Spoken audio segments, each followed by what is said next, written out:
Commercial cylinder ಅಭಾವದಿಂದಾಗಿ ಈಗ hotel ಮೇಲೆ ದೊಡ್ಡ ಹೊಡೆತ ಬಿದ್ದಿದೆ ಅಂತಾನೆ ಹೇಳ್ಬೋದು. ಬೆಂಗಳೂರಿನಲ್ಲಿ ಬಹುತೇಕ ಹೋಟೆಲ್ಗಳು ಕೂಡ ಬಂದ್ ಆಗಿರುವಂತಹ ದೃಶ್ಯಗಳನ್ನು ಕೂಡ ನಾವು ನೋಡಿದೀವಿ. ನಮ್ಮೊಂದಿಗೆ ಗ್ರಾಹಕರಿದ್ದಾರೆ, ಅವ್ರನ್ನ ನಾವು ಮಾತನಾಡಿಸ್ತಾ ಹೋಗೋಣ.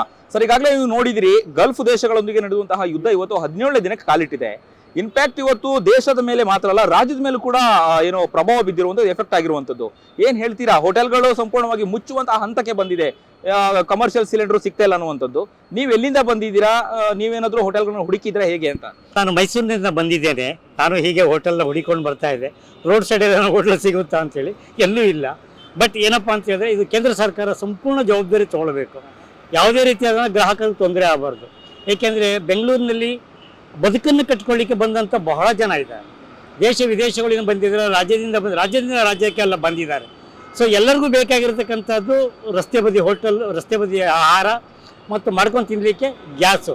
ಕೇಂದ್ರ ಸರ್ಕಾರ ಇದರ ಬಗ್ಗೆ ಹೆಚ್ಚು ಗಮನ ಹರಿಸಬೇಕು, ಪರ್ಯಾಯ ವ್ಯವಸ್ಥೆನ ಮಾಡಬೇಕು, ನನ್ನ ಅಭಿಪ್ರಾಯ. ಓಕೆ, ಒಂದು ವೇಳೆ ಪರ್ಯಾಯ ವ್ಯವಸ್ಥೆ ಮಾಡಬೇಕು ಅಂತಂದ್ರೆ ಏನು ಪರ್ಯಾಯ ವ್ಯವಸ್ಥೆ ಮಾಡಬಹುದು ಅಂತ? ಆಲ್ಟರ್ನೇಟಿವ್ ಹುಡುಕಬೇಕು. ಈಗ ಗ್ಯಾಸ್ ಇಲ್ಲ ಅಂದರೆ ಆಲ್ಟರ್ನೇಟಿವ್ ಏನು?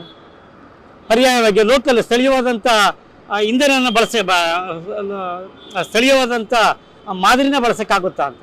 ಹೊಗೆ ರಹಿತವಾದಂಥ ಒಲೆಗಳನ್ನ ಬಳಸುವಂಥದ್ದು, ಹೊಗೆ ರಹಿತವಾದಂಥ ಕೆಲವು ಒಲೆಗಳು ಬರ್ತದೆ ಇತ್ತೀಚೆಗೆ. ಅದು ಸಂಶೋಧನೆ ಮಾಡಿದ್ದಾನೆ, ಆವಿಷ್ಕಾರ ಆಗಿದೆ. ಅದನ್ನು ಇಂಪ್ಲಿಮೆಂಟ್ ಮಾಡಬೇಕು, ಬ್ಯಾಲೆನ್ಸ್ ಮಾಡ್ತಾ ಹೋಗಬೇಕು. ಗ್ಯಾಸ್ ಸಿಗತ್ತಕ್ಕೆ ಯುದ್ಧ ನಿಂತಿದ ಮೇಲೆ ಸರಿಯಾಗುತ್ತೆ. ಯುದ್ಧ ನಿಲ್ಲಿಲ್ಲ ಅಂತ ಹೇಳಿದ್ರೆ ಬ್ಯಾಲೆನ್ಸ್ ಸಮಸ್ಯೆ ಆಗ್ತದೆ. ಗ್ರಾಹಕರಿಗೆ ತೊಂದರೆ ಆಗಬಾರ್ದು, ಸಾರ್ವಜನಿಕ ತೊಂದರೆ ಆಗಬಾರ್ದು, ವಿದ್ಯಾರ್ಥಿಗಳು ತೊಂದರೆ ಆಗಬಾರ್ದು, ಯಾರಿಗೂ ತೊಂದರೆ ಆಗಬಾರ್ದು. ಬ್ಯಾಲೆನ್ಸ್ ಮಾಡಬೇಕು. ಕೇಂದ್ರ ಸರ್ಕಾರ ಮತ್ತು ರಾಜ್ಯ ಸರ್ಕಾರ ಕೋರ್ಡಿನೇಷನ್ ಕೆಲಸ ಮಾಡಬೇಕು. ಓಕೆ, ನೀವು ಮೈಸೂರಿಂದ ಬಂದಿಲ್ಲ ಅಂತ ಹೇಳ್ತಾ ಇದ್ರಿ. ಸದ್ಯದ ಬೆಂಗಳೂರಿನ ಪರಿಸ್ಥಿತಿ ನಿಮಗೆ ಗೊತ್ತಿದೆ, ಬಹುತೇಕ ಹೋಟೆಲ್ಗಳು ಬಂದ್ ಆಗುವಂತ ಪರಿಸ್ಥಿತಿ.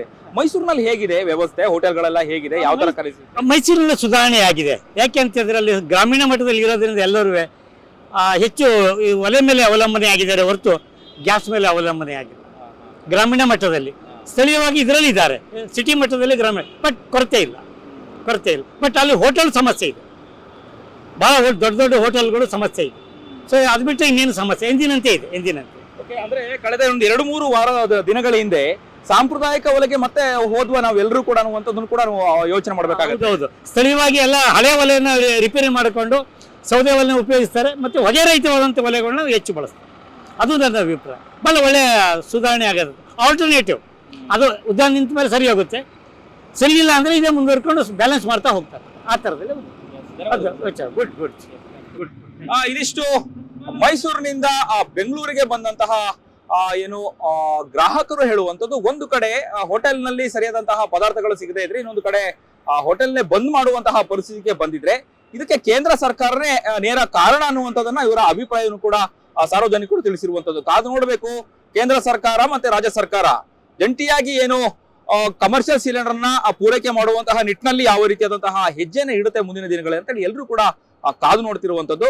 ಸದ್ಯದ ಪರಿಸ್ಥಿತಿ, ಬೆಂಗಳೂರಿನ ಹೋಟೆಲ್ನ ಪರಿಸ್ಥಿತಿ ಅಂತೂ ಕೂಡ ಯಾರು ಕೂಡ ಊಹಿಸ್ಲಿಕ್ಕೆ ಆಗಲ್ಲ. ಯಾಕಂತ ಹೇಳಿದ್ರೆ ಒಂದು ಕಡೆ ಸಿಲಿಂಡರ್, ಒಂದು ಕಮರ್ಷಿಯಲ್ ಸಿಲಿಂಡರ್ ಕೂಡ ಪೂರೈಕೆ ಆಗದಂತಹ ಹಿನ್ನೆಲೆಯಲ್ಲಿ ಈಗಾಗಲೇ ಬಂದ್ ಮಾಡುವಂತಹ ಪರಿಸ್ಥಿತಿಗೆ ಬಂದಿದೆ ಅಂತಾನೆ ಹೇಳ್ಬೋದು.